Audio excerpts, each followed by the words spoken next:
E aí, pessoal do nono ano, tudo bem? Vamos aqui à nossa segunda aula. Já tivemos a nossa primeira, esse capítulo dividido em 5 aulas, né? Como eu já disse anteriormente, vocês já vêm acompanhando comigo desde o livro anterior. E hoje veremos, neste momento, nesta aula, vamos analisar e observar com um pouco mais de carinho os textos digitais. O que são textos digitais, na verdade? São gêneros textuais, na verdade, que nós vamos observar e ainda veremos, né, como que esse texto ele se organiza, como que esses textos se organizam, levando em consideração que trata-se de um gênero novo, né? Até porque quando a gente pensa assim ao longo da história, quando você pensa assim, desde que a internet começou, desde a primeira invenção do computador, né? Você fala, mas o computador já foi inventado há muitos anos, mas quando a gente observa em termos históricos, é algo ainda muito recente, né? Tanto que até pouco tempo, até pouquíssimo tempo, até basicamente 2, 3 anos atrás, a gente não estudava esse tipo de tema dentro da sala de aula, por exemplo, em aulas de língua portuguesa, que são aulas, né, tanto de língua portuguesa quanto de redação, que elas são voltadas para o trabalho, né, da análise de gêneros textuais e interpretação, né, obviamente, desses textos. E não era trabalhado, a gente sempre utilizou os gêneros que mais utilizamos, que mais nós víamos no dia a dia, sem levar em consideração essa atualização que aconteceu. Então, a gente estuda o quê? A gente sempre estudou carta, a gente sempre estudou o quê? Uma receita para fazer uma análise, textos, artigos, né? Então, assim, são modelos de textos mais antigos que já ficavam ali no estudo da gramática muito ok, e a gente estuda, inclusive, até hoje, né? Porque a gente utiliza. Só que com essa questão, né, da modernização, acabou que textos novos foram sendo criados, né, de acordo com a necessidade da nossa sociedade, do nosso dia a dia. Isso é uma coisa que ela é espontânea, é uma coisa que ela é móvel, né, no sentido de estar sempre ali, é vivo, é um organismo vivo, né, em se tratando de uso de linguagem. Então, a gente precisa começar a analisar agora com um olhar mais, entre aspas, assim, mais acadêmico, digamos assim, né? Você observar que sim, a gente usa e sim, a gente precisa ter o domínio, né? Porque a aula de língua portuguesa é isso, é você dominar o sistema linguístico da sua língua e você fazer bom uso dele, né? Então, bora analisar um pouquinho, que eu já falei demais? Então, vamos lá. Bora analisar. Então, é isso. Então, aqui eu vou começar falando com vocês o que são textos digitais, na verdade, né? Então, vou dar uma lidinha aqui, ó. Frente às diferentes situações comunicacionais, às novas mídias e às novas inovações na rotina imposta pelo uso da internet, surgiram gêneros textuais adaptados a essa nova realidade, os gêneros digitais. Algumas de suas principais características são a produção de textos mais curtos e diretos, o diálogo entre elementos verbais e audiovisuais e a presença de hipertextos. As abreviaturas e a linguagem interativa também são características marcantes dos gêneros digitais. Então, vamos lá. Vamos analisar aqui tudo de novo que a gente consegue observar que vem acompanhando esses gêneros que a gente chama de digitais. Primeiramente, digitais, porque está no âmbito da multimídia aí, né? A gente leva em consideração também não só a questão do texto verbal, né? Como todo um texto multissemiótico, que a gente observa também. O que seriam os textos multissemióticos?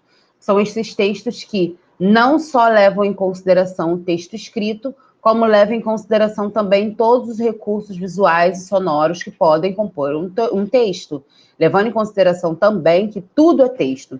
Tudo aquilo que se faz ser entendido, a gente vai entender como texto, ok? Então, um vídeo no YouTube, por exemplo, quando você assiste, é um tipo de texto. Inclusive, vídeos no YouTube são ricos em multissemioticidade, digamos assim. Por quê? Porque ali a gente tem movimento, ali a gente tem cor, ali a gente tem texto verbal, falado, escrito, som, música. Então, a gente tem uma amplitude de recursos sonoros, visuais e textuais ali dentro, né, que compõem um novo tipo de texto que a gente tem observado. Mas, professora, esse tipo de texto ele não já existia quando a gente via televisão, por exemplo, antes disso tudo acontecer? Sim, existia, obviamente, né? Porque TV aberta já está aí há muitos anos para a gente.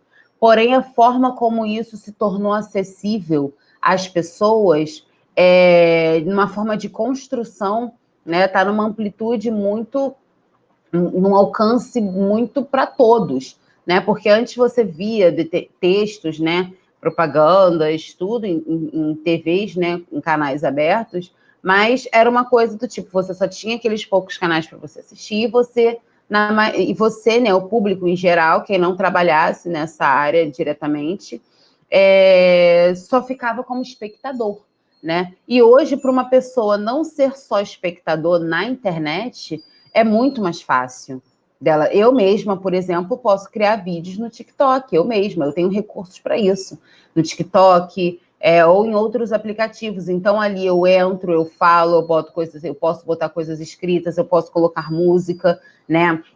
Eu edito. Então, assim, se tornou acessível no sentido de construção. Por isso que é importante a gente começar a analisar esse tipo de texto com carinho, porque agora a gente não só vê esse tipo de texto, como a gente constrói esse tipo de texto, né? Se tornou algo palpável para muitos que antigamente não era. Por exemplo, quando eu era criança, eu não podia fazer vídeos, eu não tinha como fazer vídeo, eu não tinha uma câmera. A câmera que a minha família utilizava era uma câmera que todo mundo comprou junto, meus tios, meu pai, todo mundo se juntou para comprar a câmera da família, né? E aí tinha aquela fita enorme que colocava dentro da câmera, a câmera era desse tamanho, era uma caixa que pesava, a gente colocava no ombro, apertava o REC com o dedão aqui e ficava todo mundo gravando, bem naquele modelo mesmo. Ainda existem câmeras assim? Sabe que eu não sei te dizer, mas se por acaso existir, né, tem aquelas grandonas, né, que utilizam na televisão e tal, mas são no nível tecnológico muito acima do que a gente costumava fazer. Editar vídeo, então, amor, que nem a gente faz hoje com tanta facilidade, aquilo ali eram só especialistas com maquinário específico para poder conseguir fazer qualquer tipo de edição simples em vídeos que eram gravados em fitas, entende? E hoje a gente consegue fazer isso com muita tranquilidade com os nossos celulares. Beleza? Então, bora seguir. Na página anterior, eu comentei um pouco sobre o uso dos hipertextos, né? E o hipertexto, ele veio acompanhando essa modernidade. E o que que é? Na verdade, um hipertexto. Quando você observa, você entende por um hipertexto, se trata de um texto que não tem linearidade. Pensa numa narrativa não linear, né? E o que que seria uma narrativa não linear? Para você entender uma não linear, você tem que entender o que é uma linear. Linear é que significa que você tem uma organização de um texto com uma apresentação, dividido, né? O texto ele inicia com uma apresentação, depois ele vem com um problema, depois ele vem com um clímax, depois ele vem com desfecho. E aí você organiza esse texto em ordem, né? Tudo direitinho. E o hipertexto ele não segue essa linearidade dessa narrativa. Ele vai seguindo vários caminhos diferentes. Olha ali.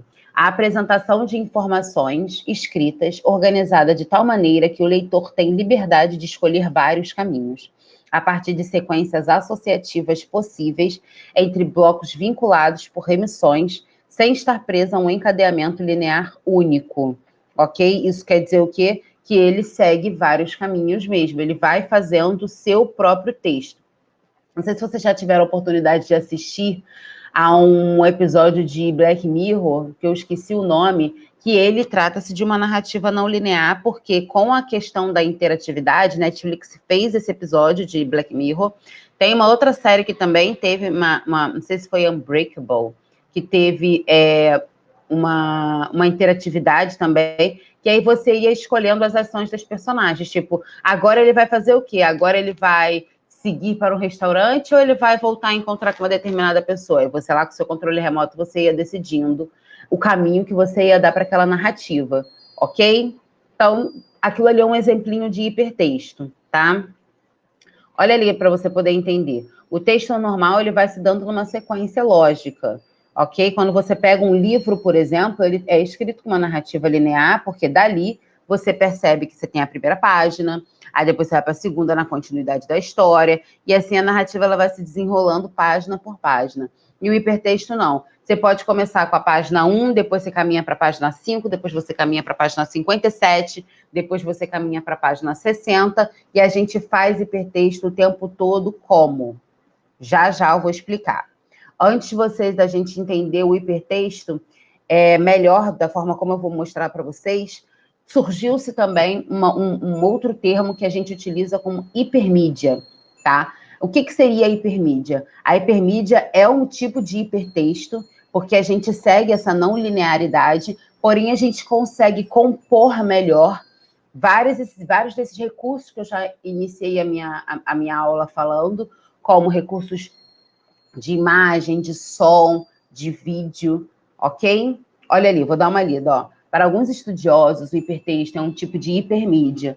Sua diferença reside no fato de o hipertexto contemplar somente textos e a hipermídia, além disso, reúne sons, imagens e vídeos. Olha ali, ó. Agora eu vou ler a diferença de hipertexto e hipermídia e vou mostrar isso para vocês já já no exemplo melhor. Hipertexto, texto em formato digital, ao qual se agregam outros conjuntos de informações cujo acesso se dá através de hiperlinks.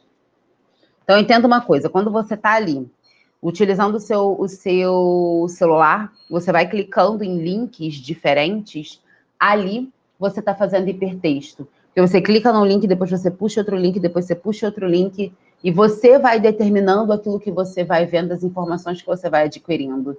Você, nesse momento, você está fazendo hipertexto. Entende? Agora, olha a hipermídia. Reunião de várias mídias, textos, palavras, imagens, sons ou vídeos em um suporte computacional suportado por sistemas eletrônicos de comunicação. Então, olha só, por que a hipermídia ela encaixa mais nessa questão muito tecnológica do que o hipertexto? Porque, por exemplo, você pode fazer hipertexto sem necessariamente estar conectado com alguma coisa. Você faz hipertexto, por exemplo, quando você busca palavras em dicionário, já que você pode, esses livros de consulta que você pode utilizar, ir à página 1, aí depois você vai à página 57, aí depois você vai à página 100, você está fazendo hipertexto. Quando você pega uma enciclopédia, olha só, ninguém mais pega enciclopédias, mas finge que você pega uma enciclopédia, né? E aí você pega aquilo ali, vou pesquisar sobre, de uma forma bem arcaica, vou pesquisar sobre elefante. Aí tu vai lá na enciclopédia e olha, elefante. Quando você faz isso, você já abre o seu livro na página 48, e aí você já começa a pesquisar dali, e depois você pode pesquisar uma outra coisa na página 127, e isso é hipertexto, porque você não precisa seguir aquela sequência de páginas. Então, se você tem um livro de consulta, e que uma hora você abre numa página 428 e depois você abre na página 235, você está fazendo hipertexto. E aí a hipermídia, ela vem nesse movimento de você manter essa não linearidade acoplado às questões, acoplando, né, as questões tecnológicas. Ok? Olha aqui um exemplo. Então, olha aqui, ó. Entrei, adoro uma página de fofoca. Tô ali no meu rolling, né? Mexendo no meu celularzinho, pleníssima. E aí, pum, olhei Rainha Matos, que eu sigo. Aí, beleza. Vi uma postagem de Rainha Matos falando sobre Valesca Popozuda. Se você parar para poder analisar aqui essa imagem que eu coloquei, a Rainha Matos, quando ela publicou essa fala da Valesca Popozuda, ela marcou a Valesca. E aí, o que eu fiz? Fui lá e cliquei na página da Valesca Popozuda. Entrei na página da Valesca Popozuda e comecei a mexer e a fofocar. No que eu comecei a mexer e a fofocar, porque eu sou fofoqueira, eu acabei observando essa imagem aqui embaixo, cliquei nela e gostei. Uma imagem que ela vem com uma reflexão, falando, né, sobre aquele menino que faleceu, infelizmente, né, uma tragédia que aconteceu que, enfim, não quero nem pesado. Aquele menino que, infelizmente, caiu, né, do prédio, porque não tinha ninguém observando, né, mas enfim.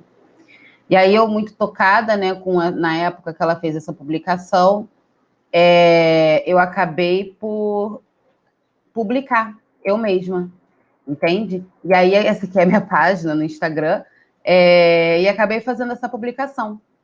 E aí eu gostei. Então, isso aqui é fazer hipertexto.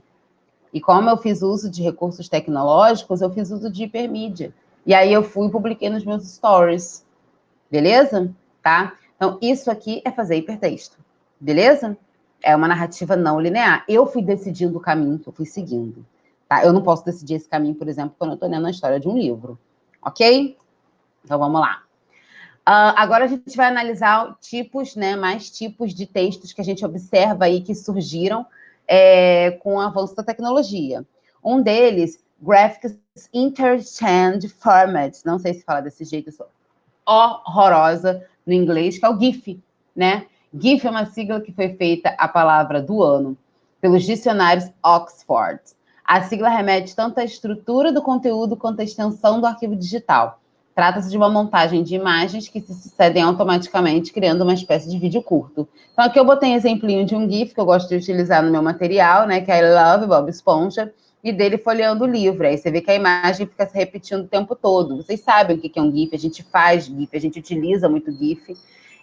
E sim, é um gênero textual, tá? Que não existia, né, até pouco tempo, e que agora contempla informação, contempla significado, contempla linguagem, e é sim um gênero textual. Então a gente pode considerar, sim, o GIF como um gênero textual. Outro gênero textual que a gente viu aí novo surgindo são as fanfics, né? Fanfiction. O que seria fanfiction? Né? Um novo gênero literário desenvolvido por fãs de personagens de livros, quadrinhos, games, filmes ou séries que escrevem seus roteiros a partir de narrativas já existentes.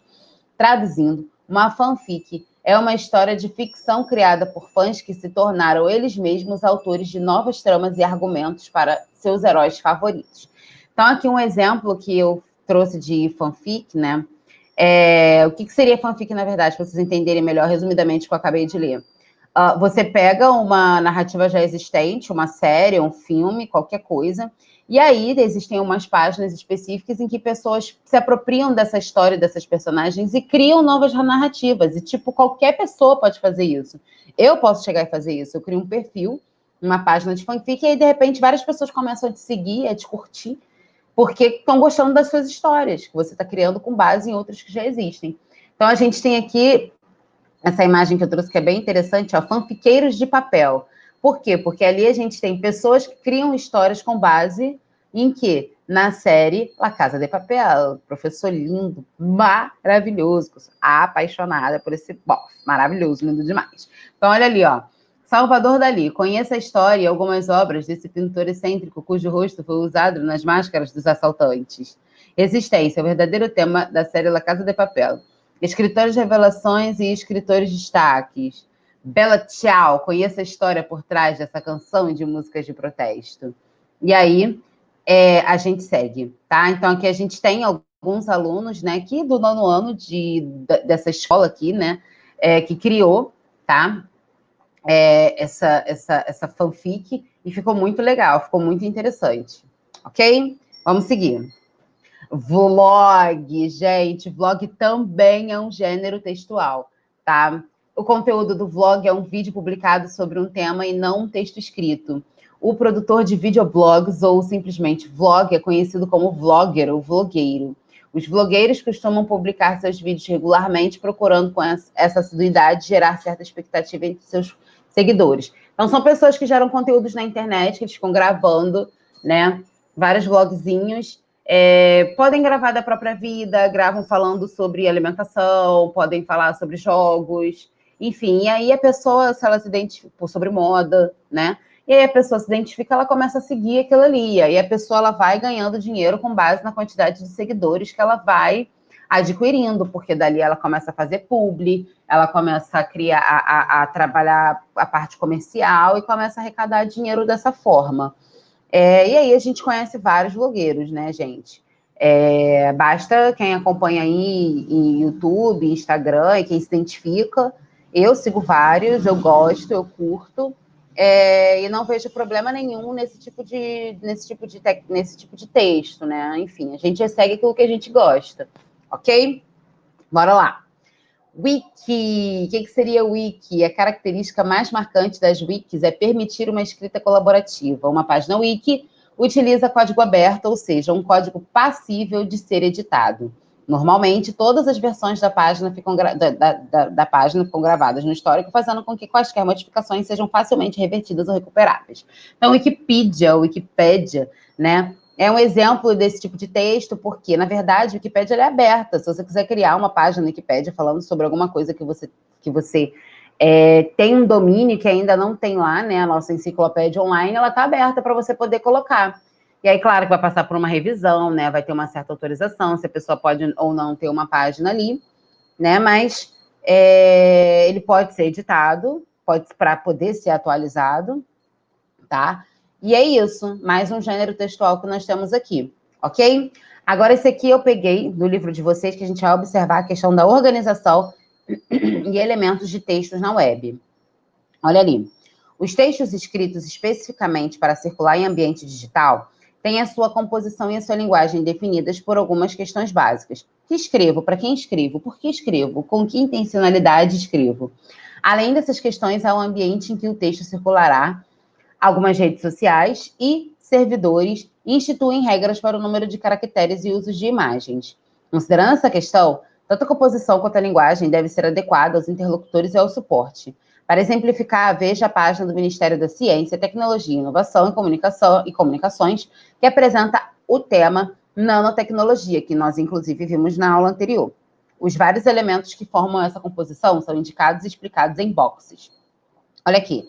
Então, aqui a gente está observando a página, né, que fala questão de tecnologia, do Ministério da Ciência, Tecnologia, Inovações e Comunicações. E aí a gente observa, né, que cada detalhezinho que consta nessa página tem uma função.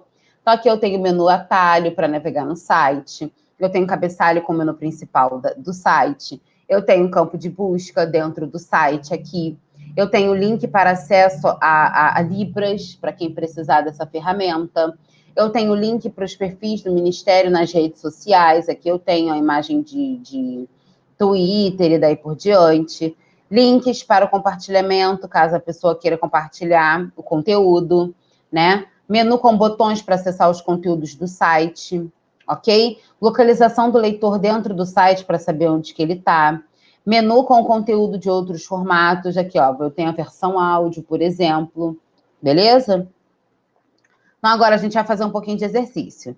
Então, vamos lá. Observe atentamente a página a seguir da versão digital da revista Galileu. Por meio dos boxes, explique brevemente cada elemento indicado. Então, como a gente acabou de ver, cada elemento tem a sua função. Então, por exemplo, aqui a gente observa na primeira parte que esses botões eles navegam pelo portal em que está hospedada a revista, né? Então, a revista, ela na verdade, né, a gente tem aquele grande site da Globo, e ali, na verdade, a gente tem um grande portal que temos vários sites ali dentro, tá? E aqui a gente tem alguns botões para poder navegar nesse portal, ok? Depois a gente tem aqui o botão de busca. Desculpa, aqui a gente tem um botão de busca, ok? Para você buscar o seu conteúdo de uma forma mais rápida.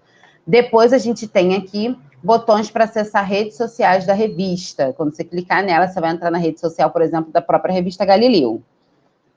Depois aqui a gente tem botão do menu principal da revista para você poder navegar no site da revista. Aqui a gente tem alguns links para outras notícias que foram publicadas na revista. Aqui nós temos alguns botões, ok? Para compartilhar ou imprimir o conteúdo, caso você queira. Aqui a gente tem alguns botões que relacionam o conteúdo com as ações do leitor com base no seu perfil pessoal nas redes sociais. Ainda temos mais. Isso a gente não está nem analisando o texto, a gente só está analisando o formato, ok? Aqui a gente tem um link que direciona a página para uma fonte de conteúdo, ok? Depois a gente tem aqui embaixo o link que possibilita a relação entre o perfil da pessoa e o leitor nas redes sociais. Quando você passa a seguir a revista Galileu, você interage de uma forma melhor. Depois aqui embaixo a gente tem tags ou etiquetas que relacionam o conteúdo com outros do mesmo assunto. Fala sobre nanotecnologia, saúde, tecnologia. Aqui a gente tem Botões que relacionam conteúdo com as ações do leitor com base em seu perfil nas redes sociais, ok? Aqui embaixo, mais rede social, né? Para ter mais interação. E aqui a gente tem alguns botões, de novo, para compartilhar e comentar o próprio conteúdo. Esses botões, eles se repetem, eles já apareceram lá em cima. Beleza, gente? É isso, muito obrigada. Espero que vocês tenham entendido, compreendido. Valeu, tá aqui mais uma vez e até a nossa próxima aula. Beijão. Tchau, tchau.